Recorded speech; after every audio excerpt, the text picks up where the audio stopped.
ঢাকা বিশ্ববিদ্যালয়ের অধীনে থাকছে না ৭ কলেজ, আন্দোলন চালিয়ে যাওয়ার ঘোষণা শিক্ষার্থীদের। মির্জা ফখরুল চরমোনাই পীর বৈঠক, দ্রুত সংস্কার নির্বাচন সহ ১০ দফায় ঐক্যমত। ইসলামী দলগুলোকে ঐক্যবদ্ধ করার চেষ্টায় জামায়াত, নির্বাচনী জোটের আভাস মিয়া গোলাম পরওয়ারের। বিমানবন্দর নির্মাণে ৮১২ কোটি টাকা আত্মসাৎ, তারিক সিদ্দিক সহ ১৯ জনের বিরুদ্ধে দুদকের মামলা।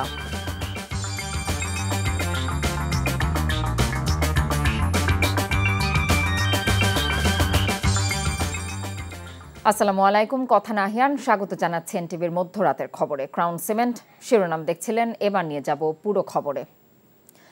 ঢাকা বিশ্ববিদ্যালয়ের অধীনে থাকছে না ৭ কলেজ। এবছর থেকে আর ৭ কলেজের শিক্ষার্থীদের ভর্তি পরীক্ষা নেবে না বিশ্ববিদ্যালয় কর্তৃপক্ষ।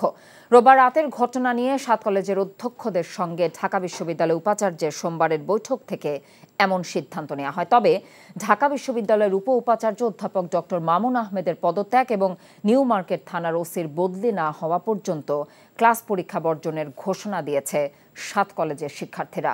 নূর হোসেনের রিপোর্ট।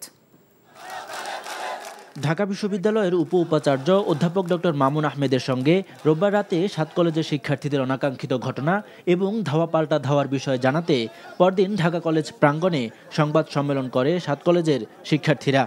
এ সময় হামলায় জড়িত শিক্ষার্থী ও পুলিশের বিচার সহ ৬ দফা দাবি জানান অধিভুক্ত কলেজগুলোর শিক্ষার্থীরা। আমরা বারবার বলেছি, এই যে শিক্ষার্থীকে বারে বারে মুখোমুখি দাঁড় না করিয়ে, এই সংঘাত না তৈরি করে এই বিষয়টির একটা সৃজনশীল সমাধান আপনারা দেন, কিন্তু এই সৃজনশীল সমাধান যতদিন পর্যন্ত দেওয়া না হবে এই সংঘাত সংঘর্ষ কিন্তু চলতেই থাকবে। ঢাকা বিশ্ববিদ্যালয়ের সাথে ৭ কলেজের একাডেমিক এবং প্রশাসনিক সম্পর্কের চূড়ান্ত অবসান ঘটিয়ে ২৪ ঘন্টার মধ্যে বাতিল করে শিক্ষার্থীদের দাবি অনুযায়ী স্বতন্ত্র বিশ্ববিদ্যালয়ের রূপরেখা প্রণয়ন করতে হবে। এর ঠিক পরপরই পূর্ব নির্ধারিত সময়ে ৭ কলেজের অধ্যক্ষদের সঙ্গে বৈঠকে বসেন ঢাকা বিশ্ববিদ্যালয়ের উপাচার্য অধ্যাপক ডক্টর নিয়াজ আহমেদ খান।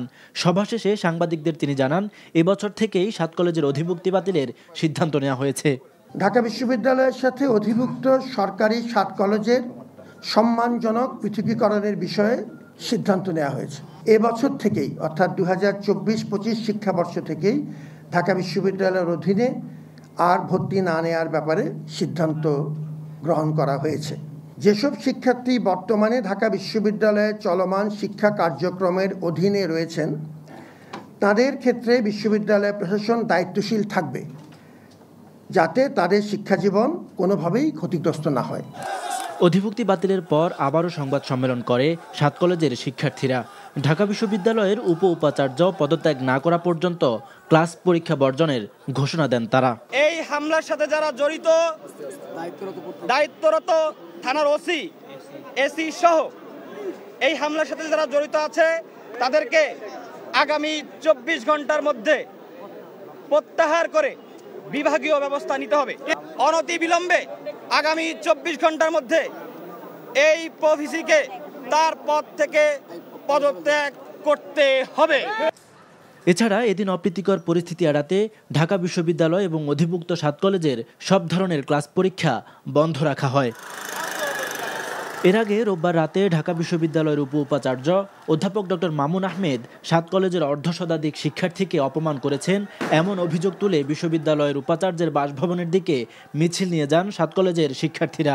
তাদের প্রতিরোধে নীলক্ষেত মোড়ে ঢাকা বিশ্ববিদ্যালয়ের শিক্ষার্থীরা অবস্থান নিলে দুপক্ষের মধ্যে দফায় দফায় ধাওয়া পাল্টা ধাওয়া হয়। এতে দুপক্ষের বেশ কয়েকজন শিক্ষার্থী আহত হন। নূর হোসেন, এনটিভি নিউজ, ঢাকা। এদিকে রোববার রাতে ৭ কলেজের শিক্ষার্থীদের সাথে ঢাকা বিশ্ববিদ্যালয়ের শিক্ষার্থীদের সংঘর্ষকে অনাকাঙ্ক্ষিত উল্লেখ করে পরিস্থিতি সামাল দিতে সরকার চেষ্টা করছে বলে জানিয়েছেন আইন উপদেষ্টা অধ্যাপক আসিফ নজরুল। আর সড়ক অবরোধ করে প্রতিবাদ না করার অনুরোধ করেছেন স্বরাষ্ট্র উপদেষ্টা অবসরপ্রাপ্ত লেফটেন্যান্ট জেনারেল জাহাঙ্গীর আলম চৌধুরী।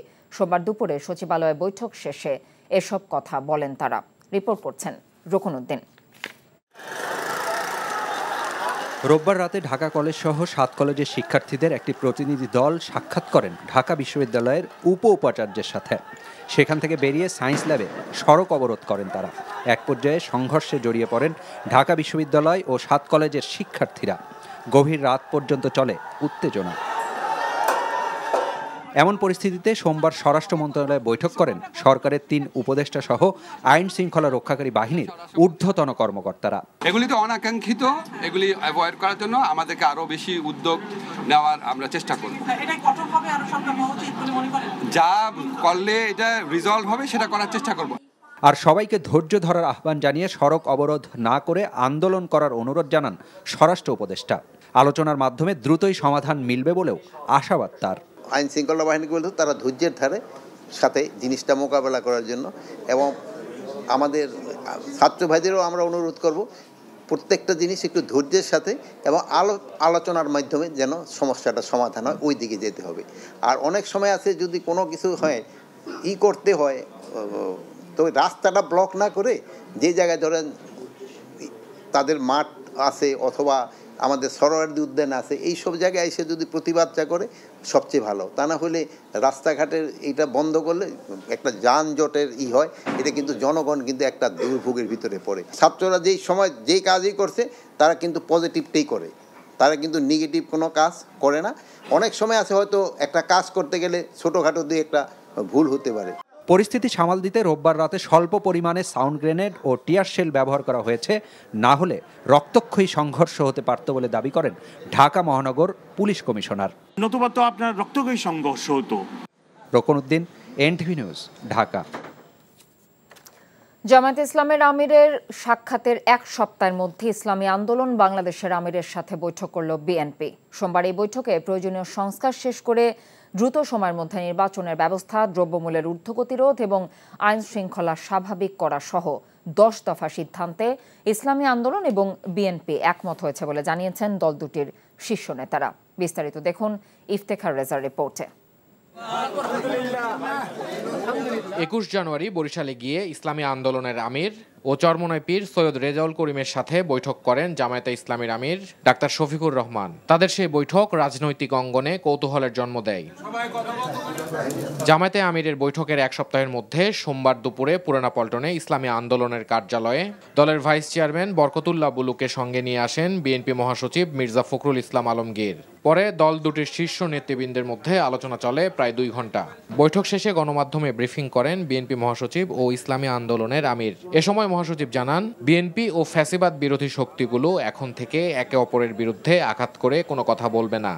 আমি ফ্যাসিবাদ বিরোধী সকল শক্তি দেশ পুনর্গঠনে ঐক্যবদ্ধভাবে কাজ করবে। ফ্যাসিবাদ বিরোধী শক্তিগুলো আগামী একে অপরের বিরুদ্ধে আঘাত করে কথা বলবে না। আগামীতে যাতে আমেরিকার মতো আর কোনো ফ্যাসিবাদী শক্তি ক্ষমতায় আসতে না পারে সে ব্যাপারে আমরা রাজনৈতিকভাবে ঐক্যবদ্ধ থাকব। ইসলামী শরিয়া বিরোধী কোনো সিদ্ধান্ত নেওয়া হবে না এবং ইসলাম বিরোধী কোনো কথা কেউ বলবে না। আর ইসলামী আন্দোলন বাংলাদেশের আমির সুন্দর দেশ গঠনে দেশবাসীর সহযোগিতা কামনা করে বলেন, বিএনপির সাথে আগামীতেও চলবে আলোচনা। আমরা যেন সুন্দর একটা দেশ সামনে ভবিষ্যতে একাকার হয়ে আমরা গঠন করতে পারি, সেভাবে আপনাদের সহযোগিতা, আন্তরিকতা, এটা আমরা চাচ্ছি। আগামী 1 বছরের মধ্যে সুষ্ঠু ও নিরপেক্ষ জাতীয় নির্বাচনের প্রত্যাশা দল দুটির। Iftekhar Reza, NTV news, Dhaka. প্রধান উপদেষ্টা মোহাম্মদ ইউনূসকে গ্রেগরীয় নববর্ষের শুভেচ্ছা জানিয়েছেন ভারতের প্রধানমন্ত্রী নরেন্দ্র মোদী। নতুন বছরের প্রথম মাসের 26 দিন পর ডক্টর ইউনূসকে এই শুভেচ্ছা জানিয়েছেন নরেন্দ্র মোদী। সোমবার প্রধান উপদেষ্টার দপ্তর থেকে জানানো হয়, ইংরেজি নববর্ষ 2025 উপলক্ষে নরেন্দ্র মোদী প্রধান উপদেষ্টাকে শুভেচ্ছা কার্ড পাঠিয়েছেন। তিনি সেখানে লিখেছেন, best wishes for the new year. এদিকে প্রধান উপদেষ্টা ডক্টর মোহাম্মদ ইউনূসকে চিঠি পাঠিয়েছেন ইউরোপীয় কমিশনের president Ursula von der Leyen. চিঠিতে তিনি জানিয়েছেন, ইইউ বাংলাদেশের সঙ্গে বিস্তৃত অংশীদারিত্ব এবং সহযোগিতা চুক্তি স্বাক্ষরের পক্ষে। একই সঙ্গে চলমান সহযোগিতা অব্যাহত রাখার পাশাপাশি অংশীদারিত্ব বাড়ানোর জন্য নতুন দিক অন্বেষণের আগ্রহ প্রকাশ করেন উর্সুলা। বেতন ভাতা সংক্রান্ত জটিলতা নিরসন না হওয়ায় মধ্যরাত থেকে বাংলাদেশ রেলওয়ে রানিং স্টাফদের কর্মবিরতির গুঞ্জন শোনা গিয়েছিল। তবে কর্মবিরতি শুরু হয়েছে কিনা তা এখনও নিশ্চিত নয়। এ বিষয়ে বিস্তারিত জানাতে কমলাপুর রেল স্টেশন থেকে আমাদের সঙ্গে সরাসরি যুক্ত হচ্ছেন স্টাফ করেসপন্ডেন্ট কায়কোবাদ মাহমুদ। কায়কোবাদ, কি অবস্থা দেখছেন কর্মবিরতির ব্যাপারে? সবশেষ কি তথ্য আছে আপনার কাছে?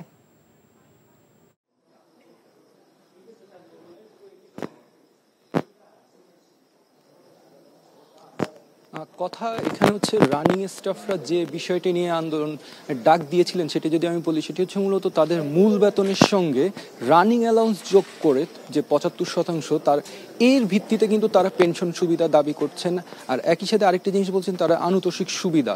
তো এই দুটো বিষয় হচ্ছে মূলত তারা এর ফলশ্রুতিতে কিন্তু তারা এই আন্দোলনের ডাক দিয়েছে। 27 তারিখ মধ্যরাত অর্থাৎ 28 তারিখ থেকে কিন্তু তারা সম্পূর্ণ কর্মবিরতিতে থাকবেন বলে জানিয়েছেন। তবে আমরা একটু আগে দেখতে পেয়েছি যে গতকাল অর্থাৎ 27 তারিখের যে ট্রেনগুলো ছিল 12টার আগে, রাত 12টার আগে, সেগুলো কিন্তু সবগুলো ছেড়ে গিয়েছে।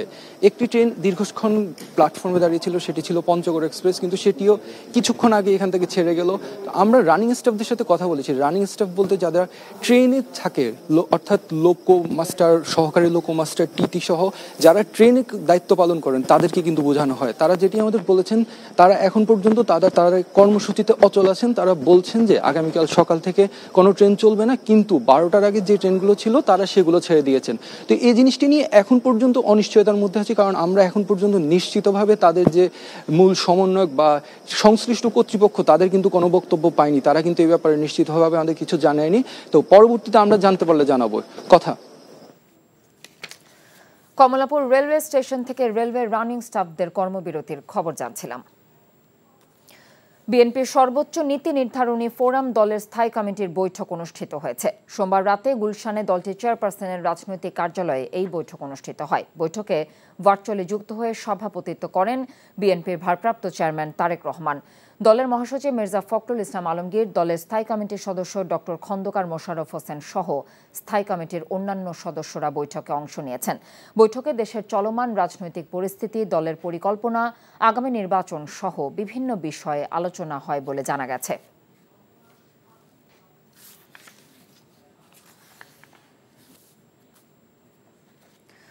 ত্রয়োদশ জাতীয় সংসদ নির্বাচন সামনে রেখে ইসলামী দলগুলোকে এক ছাতার নিচে আনার চেষ্টা করছে জামায়াতে ইসলামী।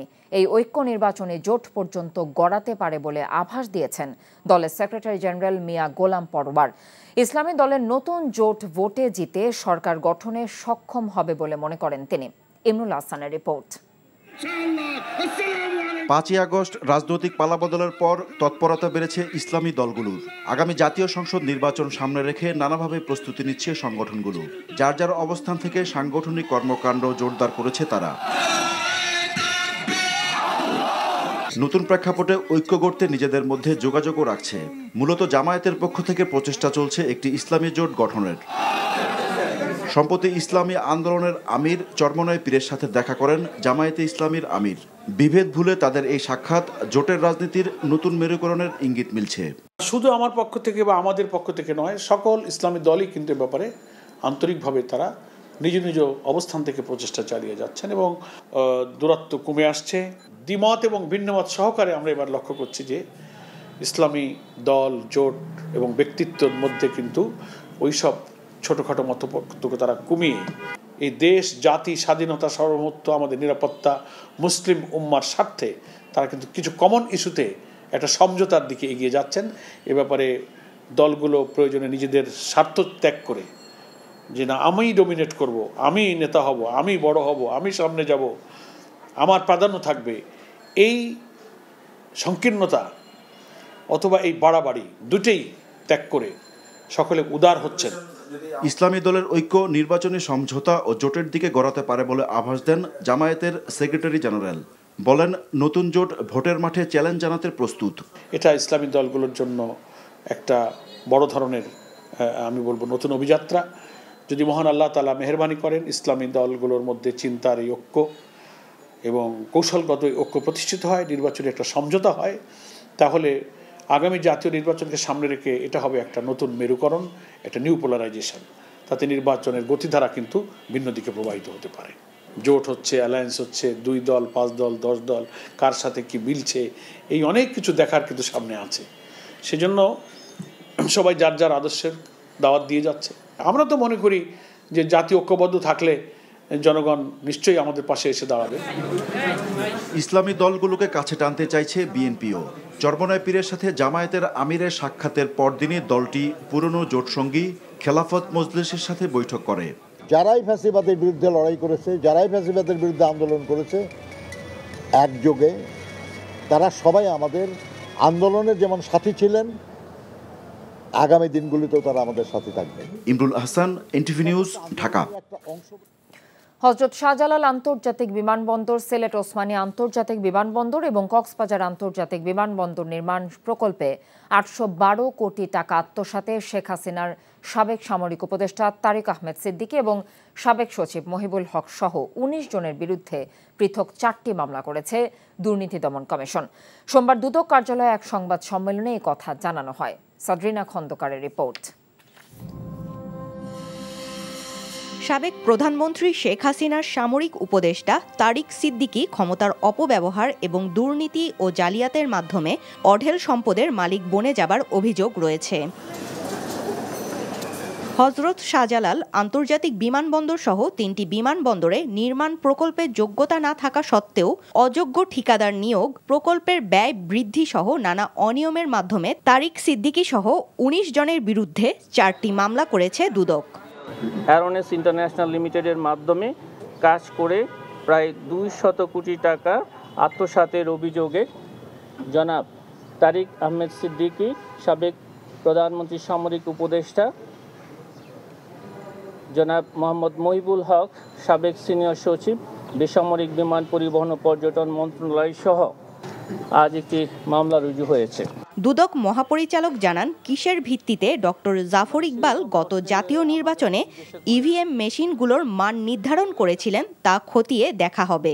ডক্টর মোহাম্মদ জাফর ইকবালের মতো ব্যক্তিগণ কোন ভিত্তিতে মেশিনগুলোকে যথাযথ মনে করেছিলেন সেটিও কমিশনের দৃষ্টিগোচরে আনা আবশ্যক মর্মে প্রতিমান হয়েছে টিমের নিকট।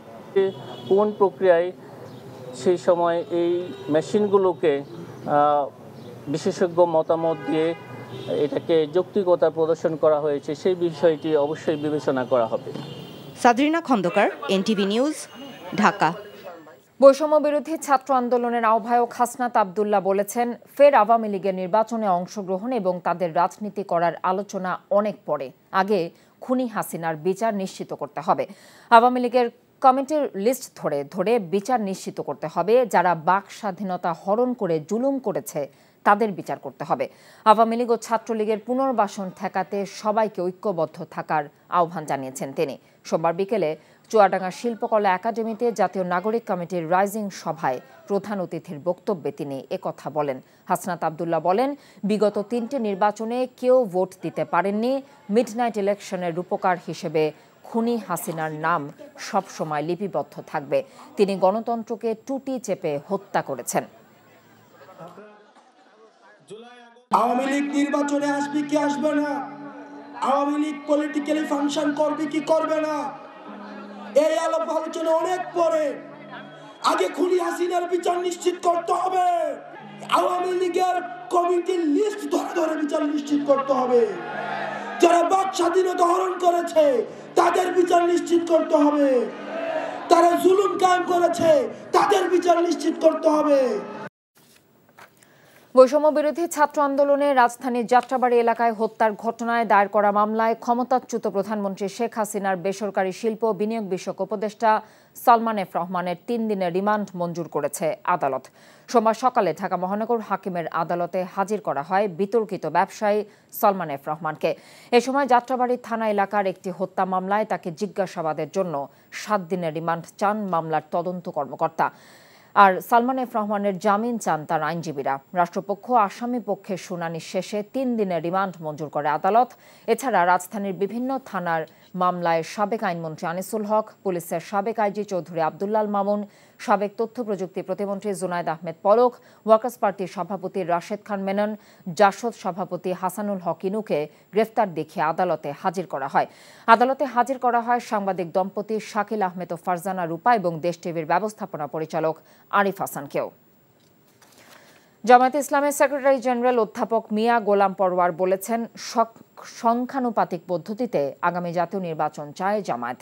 অন্তর্বর্তী সরকারের উদ্দেশ্যে তিনি বলেন, নিরপেক্ষ নির্বাচন করতে যতটুকু সংস্কার প্রয়োজন ততটুকু সংস্কার করে দ্রুত নির্বাচন দেয়া হোক। সোমবার দুপুরে সাতক্ষীরার তালা উপজেলা জামায়াত ইসলামী আয়োজিত কর্মী সমাবেশ প্রধান অতিথির বক্তব্যে তিনি একথা বলেন। জুলাই বিপ্লবের ছাত্র জনতার অবদানের কথা তুলে ধরে মিয়া গোলাম পরওয়ার বলেন, তাদের রক্তের ঋণ শোধ করতে হবে। নতুন বাংলাদেশ কল্যাণকর রাষ্ট্র গড়তে সবাইকে ঐক্যবদ্ধ থাকার আহ্বান জানিয়েছেন জামায়াত সেক্রেটারি।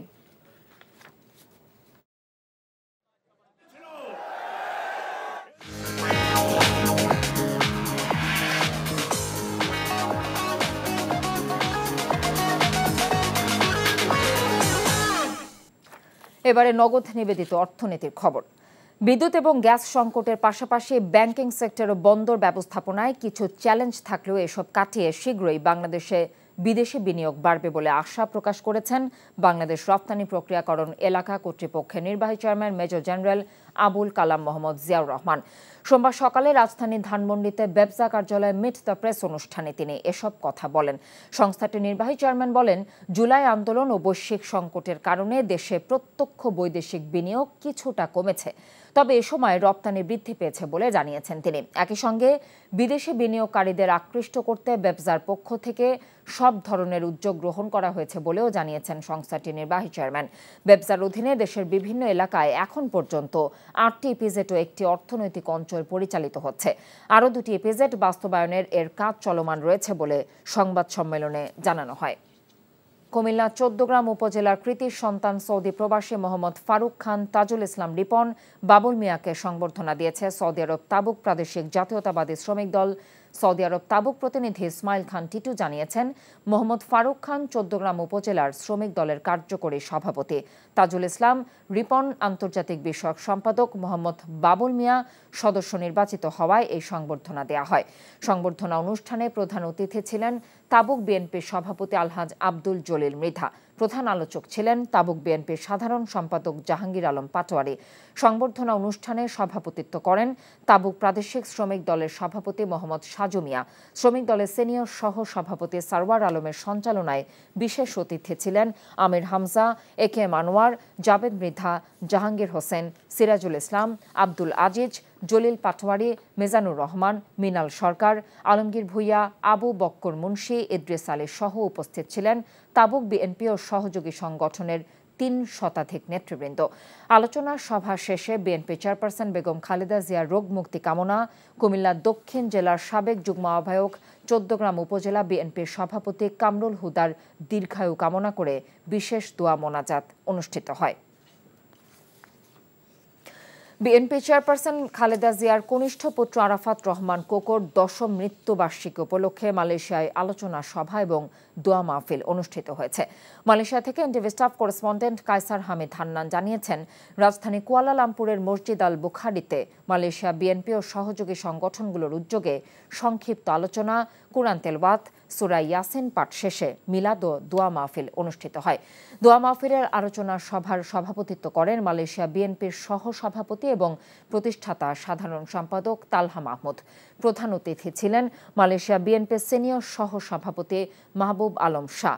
মালয়েশিয়া বিএনপি সাংগঠনিক সম্পাদক মির্জা সালাউদ্দিনের পরিচালনায় অনুষ্ঠানে উপস্থিত ছিলেন আব্দুল জলিল লিটন, ডক্টর এস.এম. রহমান তনু, ফজলুল করিম সোহরাব, কাজী সালাউদ্দিন, এস.এম. বশির আলম, মোহাম্মদ আমিনুল ইসলাম রতন, হেলাল শিকদার সহ অনেকেই। দোয়া মাহফিল পরিচালনা করেন মসজিদ আল বুখারীর খতিব ওস্তাদ লুৎফি। বিভিন্ন এতিমখানা থেকে আগত এতিমদের সমাগমে সূরা ইয়াসিন পাঠ শেষে আরাফাত রহমান কোকোর আত্মার শান্তি এবং বিএনপি চেয়ারপারসন বেগম খালেদা জিয়ার সুস্থতা কামনা করে মোনাজাত করা হয়। সৌদি আরব তাবুক প্রাদেশিক বিএনপির সিনিয়র সহ সভাপতি মনির আহমেদের মায়ের মৃত্যুতে তাবুক তারেক পরিষদের সভাপতি আব্দুল আজিজের উদ্যোগে দোয়া ও মোনাজাত অনুষ্ঠিত হয়। দোয়া মোনাজাতে সভাপতিত্ব করেন তাবুক প্রাদেশিক বিএনপির প্রতিষ্ঠাতা সভাপতি আলহাজ আব্দুল জলিল মৃধা। তাবুক প্রতিনিধি ইসমাইল খান টিটু জানিয়েছেন, তাবুক বিএনপির সাধারণ সম্পাদক জাহাঙ্গীর আলম পাটোয়ারির সঞ্চালনায় সংক্ষিপ্ত আলোচনা সভা এবং দোয়া মোনাজাতে বক্তব্য রাখেন তাবুক বিএনপির সিনিয়র যুগ্ম সাধারণ সম্পাদক আমির হামজা, সহ সভাপতি জাবেদ মৃধা, যুবদলের সভাপতি একেএম আনোয়ার, সাধারণ সম্পাদক নজরুল ইসলাম, শ্রমিক দলের সভাপতি মোহাম্মদ সাজু মিয়া, সাধারণ সম্পাদক ফারুক খান, আবু সাবার শাখা বিএনপি ভারপ্রাপ্ত সভাপতি বাচ্চু মিয়া, সানাইয়া শাখা সাধারণ সম্পাদক আবু বকর মুন্সি, তারেক পরিষদের সাধারণ সম্পাদক ইব্রাহিম খলিল, যুবদলের সিনিয়র যুগ্ম সাধারণ সম্পাদক জলিল পাটোয়ারি সহ বিএনপি ও সহযোগী সংগঠনের শতাধিক নেতৃবৃন্দ। সংক্ষিপ্ত আলোচনার সভা শেষে তাবুক বিএনপি সিনিয়র সহ সভাপতি মনির আহমেদের মায়ের রুহের আত্মার মাগফেরাত কামনা করে বিশেষ দোয়া ও মোনাজাত পরিচালনা করেন তাবুক বিএনপির ধর্ম বিষয়ক সম্পাদক মাওলানা হাজী ফারুক শিকদার।